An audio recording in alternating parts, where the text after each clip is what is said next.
This is Joel with Invicta magazine. I'm here with Ross and Adam from Viscera. I've got some nice beers going. Yeah, thank you very much, sir. How's your day been? Pretty standard, man. It's just sort of, I don't know if we're post-lockdown or not post-lockdown. I think we live in the limbo like everyone else is, really. It's still all a bit weird. I think. And you've come down to Brighton to do some writing? Yes, yeah. How far did you drive to come down here? Where are you from? It takes me like 20 minutes. I only live by Gatwick Airport. Literally, like, as you're coming into land at Gatwick Airport, if you looked out the right-hand side window, you'd probably see my house if you knew where it was. What number and what street? Yeah, I'm not going to give that info away. We'll come and ransack your house. Secret questions, address, not going to happen. How does the distance affect the band? And where the other members live? And does that affect it at all? It's been pretty chill, really, hasn't it? Yeah. Is everyone quite local, is it? No. No, we're not local. I mean, I don't even know where Jamie is right now. I think he's up in Glasgow, maybe? I think so, yeah. Yeah, he lives sort of in between Glasgow and Milton Keynes, and Alex lives in like this weird trifecta of counties in the southwest. He lives like in between Somerset and somewhere else. You just kind of made it work. Yeah, but that's the charm of what it's like nowadays, because I suppose like all of us in this room have transcended that weird gap from where it was almost like, you always had to be in the same town as everyone else and meet up and rehearse quite a lot, and maybe it's just about being how you do bands when you're younger, but now you've sort of like teched up a little bit, you sort of can practice, like we don't hear each other when we rehearse, do we? No, I mean the first time I met Alex was at the video for Lamb to the Slaughter. No way! Yeah, so it was, we done it all kind of like, sorted his drums at his place, we done our bits and bobs with Dave, and then just, when I met him, like, hope you like me, here we go. Cool, man. We are the just-in-time band, I think, as well, because quite a lot of the stuff we've done has been sort of like, not underprepared, but it's all the prior planning is in place in like a Facebook group chat, and then everything sort of arrives at the last minute, gets done, gets polished, sorted. How does the distance between the members affect like writing so far and over lockdown and stuff? It hasn't affected it that badly, has it really? No. The way we do things is kind of like, it sounds bad to say, but we kind of do things last minute, like all the blocks are in place, like we plan everything and execute it, which makes it feel last minute, because if you're always sort of like half staring down the barrel of the gun, like all the video planning is done, weeks or months in advance, all of the bits for the video or anything arrives just at the last minute, and then gets put together, done, dusted, signed, sealed, delivered, boom, on to the next thing. Right. So I mean, you were saying earlier you only met Alex. Yeah, the video shoot for Lamb to the Slaughter. First time we met, and it was. That's wild. Yeah, because we'd already had like obviously a few songs recorded. I assume you'd been keeping in touch with. Yeah, chatting online and stuff. But it was, it was kind of weird meeting him in person for the first time at the video shoot. Also, it kind of being like, I hope this goes okay. Nice. Well, we'd only met as a band. How many times? Like at the video shoots. So, and one of them was a lyric video. So Lamb shoot, Obsidian was a lyric video, Aya shoot, and then tour rehearsals. Yeah. So when this is going to sound quite almost like unprofessional, but it's not. The first time we rehearsed, so obviously after we'd released some music and then secured a tour to support the first album, we met for the first time as a band to rehearse in Berlin the night before the tour started.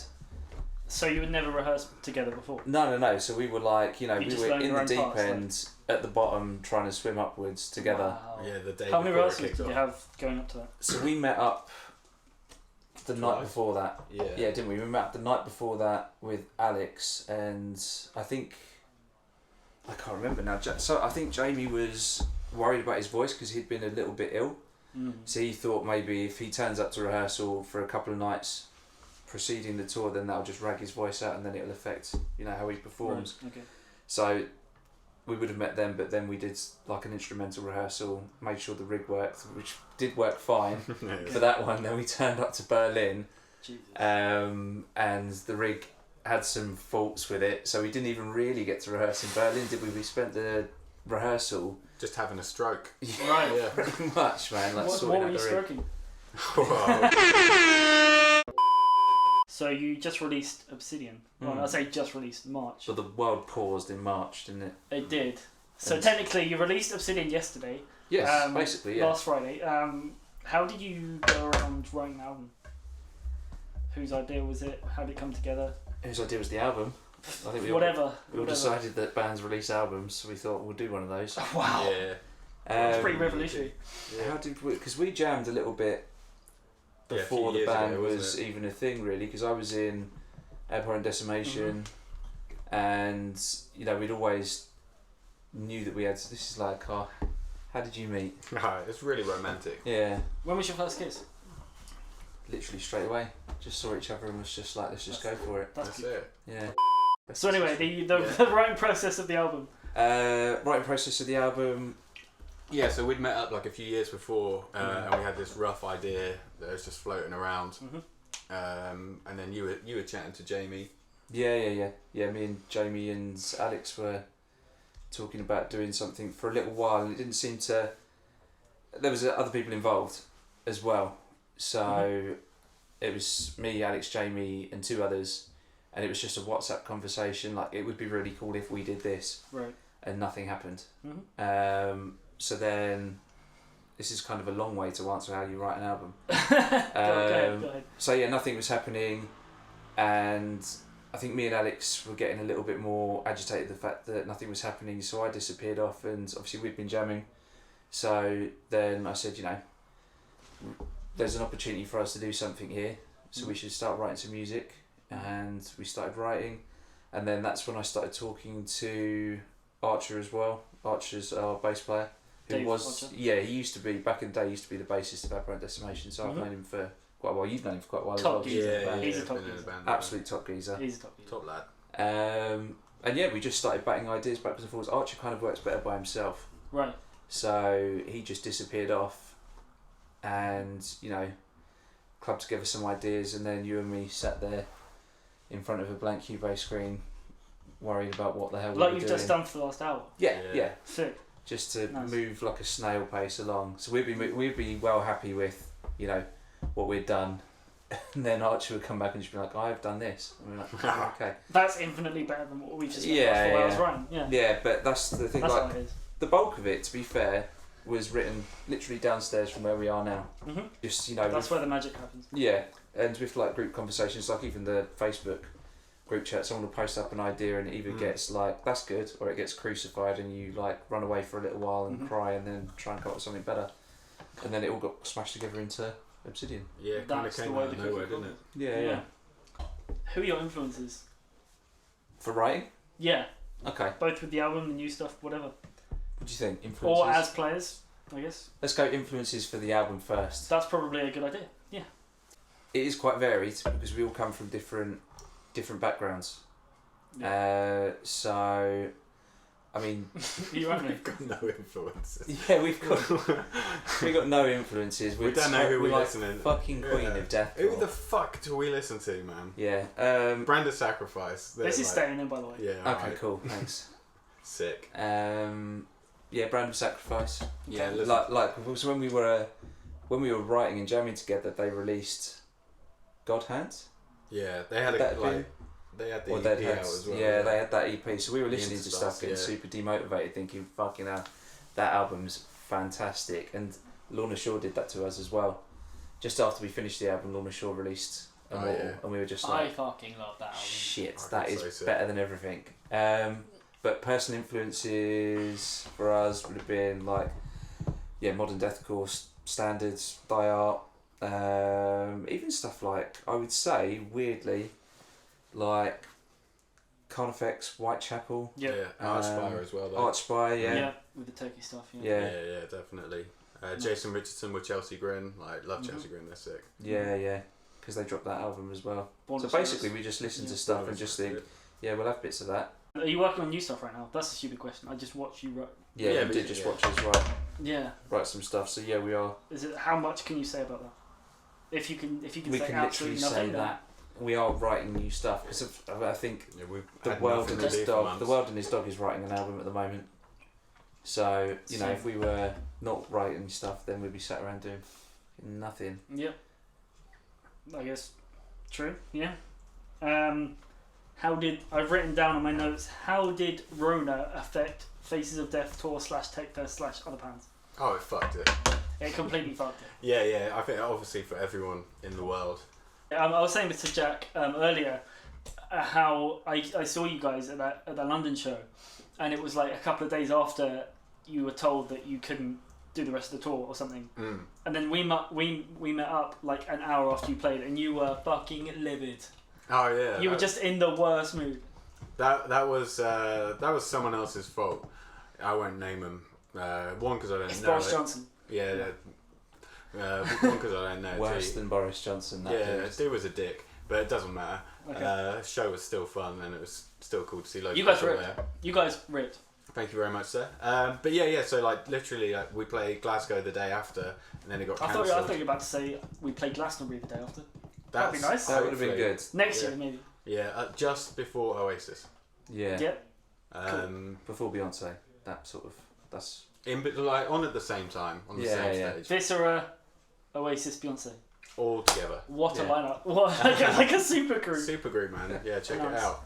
But yeah. So it got cancelled in Glasgow at 5:30 in the morning. That was sucks. real cool. Yeah. Yeah, that really did suck actually, because if we weren't, because I'd kind of got bored of all the hanging around of people like having discussions, so I was just like, I'm literally gonna go to my bunk and just try and forget about everything. And then I remember just sort of we were on the bus. Very lucky. Nice. I was literally like drifting off, and then above me was Hugo from Beyond Creation, and to the left of me was Jamie, and I heard Hugo get a phone call and then jump down, and then he opened Jamie's curtain, and in his he was so happy, like he's always super happy and cool and stuff, but yeah, he's just the tour's been cancelled. Yeah. But in a French Canadian voice, it sounded so much better. That's brilliant. Yeah, and it's the worst news delivered in like the happiest tone. But yeah, bless him, that guy is always happy. So after I saw you guys, how many more shows did you do, or was that the last one? One last show in Glasgow. It was really tough as well to stay motivated, and I think. What, on that last show? Yeah, the last show. I think even at the London one, it was kind of difficult to keep your mind in the game, and that's where you saw like the professionalism of a band like Ingested, because Ingested had a bit of a tough time outside of that as well at the time, and also because the tour was disintegrating. But they just went up there, and the second that band crosses the threshold onto that stage, it's just like an on switch. Whereas I found it really difficult to like keep going, because you were like, that there's discussions going on. You can see the TM like on his laptop talking to other people like, is this over, or anything like that. So to sort of remain, the same front that you've got as any other show, it's difficult when you're thinking, fuck, is this over now? Like, what's going on? How am I going to get home? What's going on for gear? Everything like that. Oh, that's a fun story. Oh How do you god, feel You want to go ahead? Yeah, sure. I know you were going to ask about tour stories. Yep. Should we save it for them then? Yeah, we can save it for then. You were also booked to play Techfest. Oh yeah, Techfest and Bloodstock. And and Bloodstock as well. Sorry, I forgot. Euroblast as well. Yeah. We had 3 solid festival big slots. boys, yeah. The 3 that you want to play as like a death or Techfest, tech band. Super pumped for Techfest though. Oh yeah. It's like Mates Fest though, isn't it? Just hanging out with your pals with some sick music. Absolutely. In a chilled environment as well. Yeah, decent people around, so big up. Yeah, so. Any tour stories? Wait, how many dates did you actually end up doing? 8 or 9? Was it 8? 8 yeah, we did 8. We only did a third Was of it the tour. was it a show every day, or was it spread out? Or? Show every day, yeah. Okay. Yeah, tour stories, go ahead. I don't know. Went pretty interstellar in Nijmegen, Holland. Yeah. How so? Some people, and we won't name names. Okay, that's probably so a good idea. everyone remains clean in everyone's mind. Yep. But obviously we were playing in Holland, and what does every band do when they reach Holland? What does anyone do when They reach them? go and go out into the local environment and sample some of the products. Yeah. Sample some of the local products. Yeah. Organic.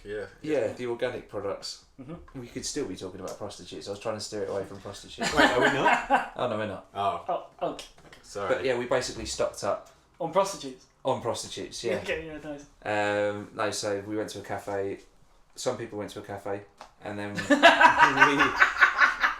arrived back at where the bus was parked, and we just got on an absolute mad sesh.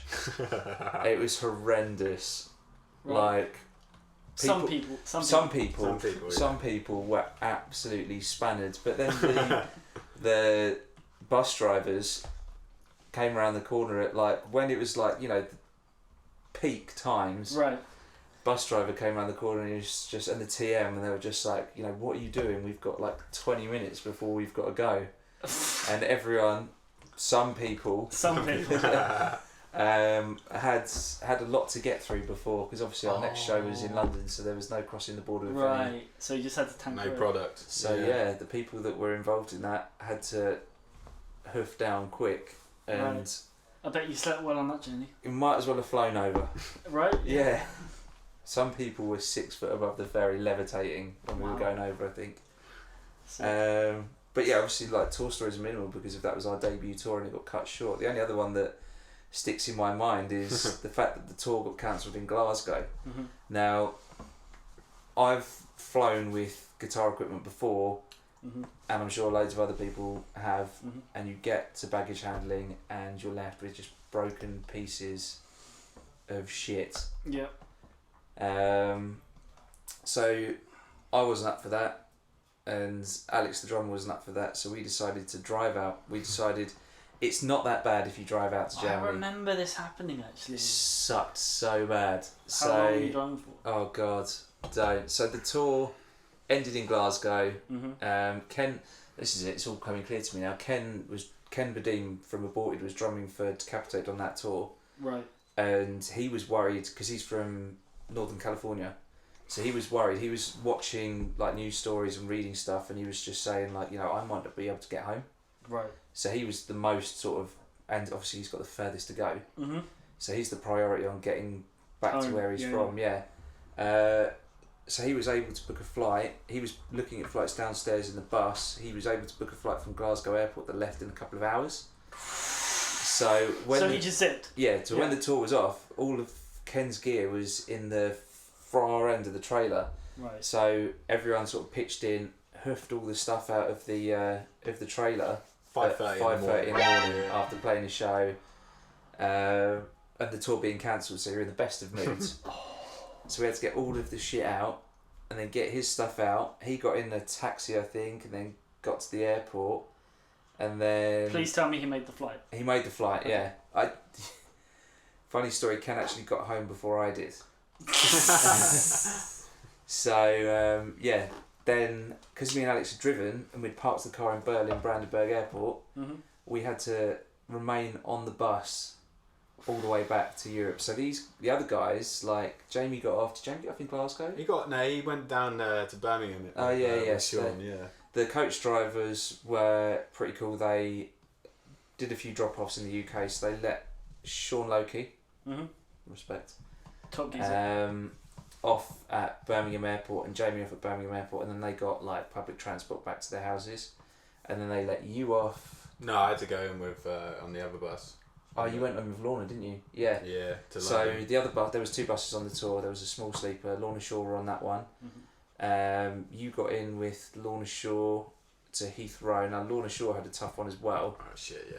They They're couldn't American, get a right? flight. Yeah, Yeah. yeah. They're all from the northeast, so New York, and I think Right. Adam lives down in North Carolina. Mm-hmm. They couldn't get a flight for a couple of days after they got to Heathrow. Right. So obviously they've lost money on the tour because it hasn't gone all the way through. Mm-hmm. So they've got They've no money. fund and themselves they for had 3 days. Yeah. Just about enough to get them for a couple of days in a hotel. So it's not even you can go and Enjoy London. and be a tourist or whatever. Yeah. I think they pretty much just had to rot in a hotel room together and drive each other nuts. And someone on their side, that was helping them out, I think it might be management or something like that. I'm slagging off their management now for organisational issues. It was an honest mistake. It is an honest mistake. They booked in the wrong flights. Right. So They were chilled. Where did they book it to? They booked it from Manchester, America. Oh yeah. And they're like, it's chilling. It was like $300. We're chilled. I was like, no, we're in Manchester, UK. Like we're going to be in London. Like tomorrow, you need to sort us out. Yes, they booked a domestic flight in America from Manchester to New York or whatever, and they needed a transatlantic flight. So yeah, that happened, and then me and Alex were still on the bus, and we had to travel all the way back over to Berlin, and like it was just me, him, and then just basically like Decapitated, who were really cool to hang out with, over the ferry. And then when we got over to France, because the bus drivers weren't doing, I thought the way it would work is one bus driver drives and the other one sleeps, but they were like co-piloting. Right. So one of them has to watch the other one to make sure he doesn't fall asleep and crash and whatever. So they had to have like a 9-hour break when we got over the border. So we'd got over the border like 9 or 10 o'clock in the morning, and we had to stay in this French lay-by for 9 or 10 hours. And it wasn't even like they pulled into services, man. They pulled into those shitty lay-bys that they have in France, where it's just like a piss hole. Yeah. And we were there for 9 hours. Hours and hours and hours. Were you awake? Yeah, because it's the middle of the day. If it had been overnight, I'd have been fine because I'd have just slept. Yeah. But no, nothing. And then we got going again, and then it was like night time by the time we reached Berlin, by which point we had to unload all the merch. This point in time we had Lorna Shore's merch as well. And the guy we were dropping the merch to didn't know all the merch boxes were going to arrive, so he was expecting a little load. We turned up to this guy, this poor dude, and we had like the world supply of merch. Yeah. So we were having to carry that up to like some top floor office where he was keeping it at like 1 o'clock in the morning or 2 o'clock in the morning. And then me and Alex finally made it to the Berlin airport. No taxi driver would take us, because we had like half the back line as well. Yeah. And then one taxi driver was just like, I'll take you for €50. And this is like a couple of 100 yards away. We couldn't have hoofed it, but yeah, he charged us €50. And then the second we got in the car, we just had to drive back all the way to England. So we were travelling for like 3 or 4 days. That's horrible. That is the worst. Not ideal. Yeah, you can tell. Alright, what guitars do you play? What gears do you use? I use Ernie Ball Music Man JP. Fucking love that thing, super sick. Plug that into my Axe-Fx Ultra, old school, Povo Life. I run that, and it still sounds sick, to be fair. And then we've got everything MIDI changed through the laptop rig. Have you got patch changes and stuff? Patch changes through MIDI changing and all that jazz. Yep. Which is nice, not to have to press on loads of buttons all the time. Tap dance. Yeah. I'm a horrible dancer, to be honest. I've seen you man. dance. You're a liar. Yeah. It depends how much I've had to drink. With your tuba's down, you might start dancing. Exactly. So. I use a Carillion Enigma. Nice. So I got Chris to build me a guitar quite a while ago. Shout out. Shout out Chris. Wheeler Delia. Is he another top geezer? He's a top geezer. Top geezer in doggy daycare for me as well. I used that into a little HX stomp. So we were trying to go as small as possible we can with the rig. So I've got little HX stomp, patched up with, I can't even think what. Again, all the patch changes done via the project. Are you on Axe-Fx as well? No, I sold my Axe-Fx. Okay. And then there was like a little low point in activity in my sort of band stuff. I just looked at the Axe-Fx and I was like, I don't use you enough, and you're gone. And then the second, literally like after we sold that, the band stuff was like up and ignited. So I was just like, cool. What happened on the very first day you brought it? Are you doing my interview for me now?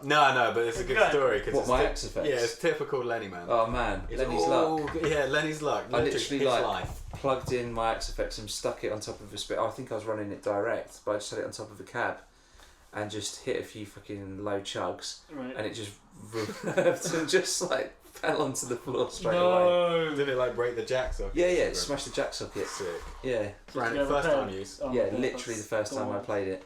But luckily, David Archer to the rescue, fixed it like a chief. Shout out. Yeah, Top geezer. Yeah, doctor. Top geezer. Okay. Top Gary. Favourite song from the album or the most fun to play? You go first. I quite like Immersed in Aya. That's quite a fun one. Stompy Boy. That's the one with the Woodley bit. No, It's got a Woodley few bit, Woodleys and a I'd say that's probably my favourite song. Yeah, to be honest, I probably. Yeah. I don't know actually. When you guys played that song, I was standing next to Ollie Rooney, and then he just turned to me and went, doodly doodly doodly. It was great. I'd say Obsidian's a good one to play as well. Mm-hmm. Yeah. Because obviously, like running Favourites, yeah. Lilith into Obsidian, hitting that low string. Doom. Yeah, it's super like. Sorry, guys. That man. Yeah. What's next? Future plans? What are you doing? Is there any future plans?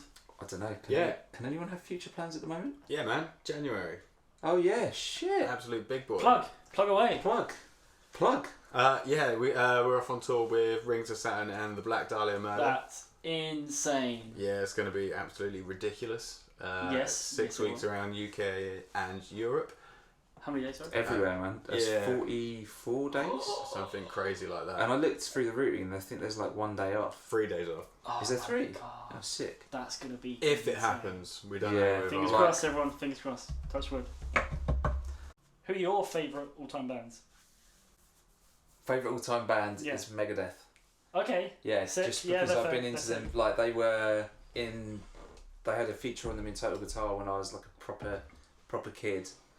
And it had a picture of Marty Friedman playing a Kelly on his knees, and I was just like, that is cool, even though he's got poodle hair, that is cool. And then one of my friend's dads was into metal, and I said like, oh, I'm learning this song, and he lent me the album, and I was just like, wow. But besides that, favourite bands, Necrophagist as well. Mm-hmm. Yeah. All-time favourite bands, Architects, because they're sick. All the riffs, all the lyrics, all the choruses. Everything. Everything about the band is just sensational. Yeah, super sick band.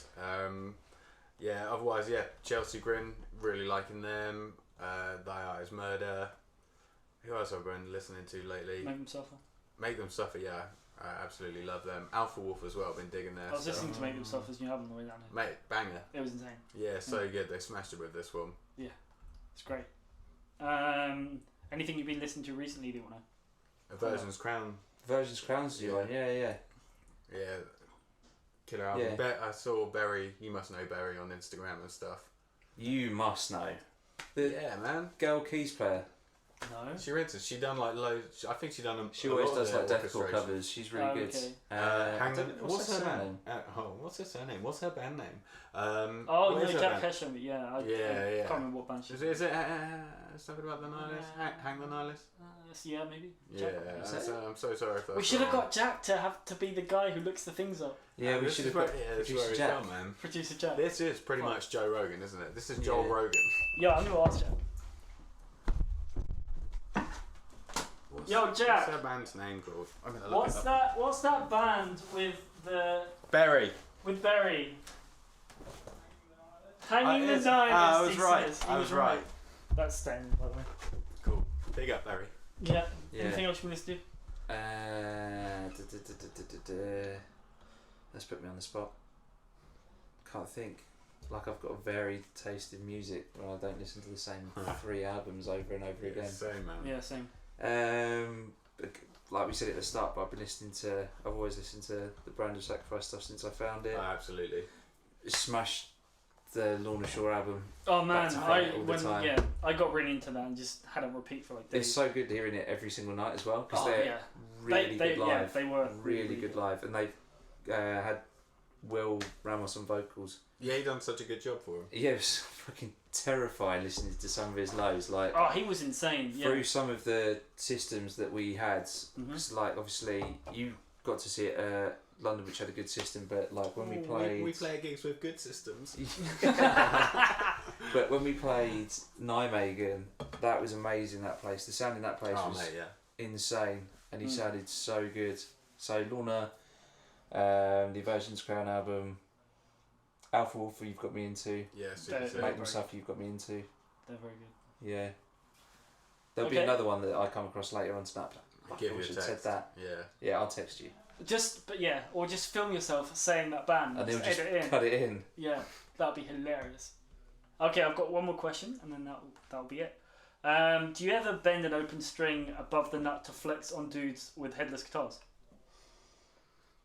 No, I've never done that before, but now you said it, I might do it, but at the same time it's more of just like, look, you could do this as well, but I know you can't, which is fine, because you've got your headless guitar, which is rad. That's a good answer. Wow. I was hoping for a really shitposting answer, but that was great. Yeah, no. Thanks, man. You smashed that out of the park. Mate, Yeah. guitars are sick, it doesn't You matter. should be a broadcaster. Mate, I am. Okay. I've tried my best to do this without highlighting the fact that I've known you for years, but it's been fun. Cheers. You haven't got a beer. I haven't got beer.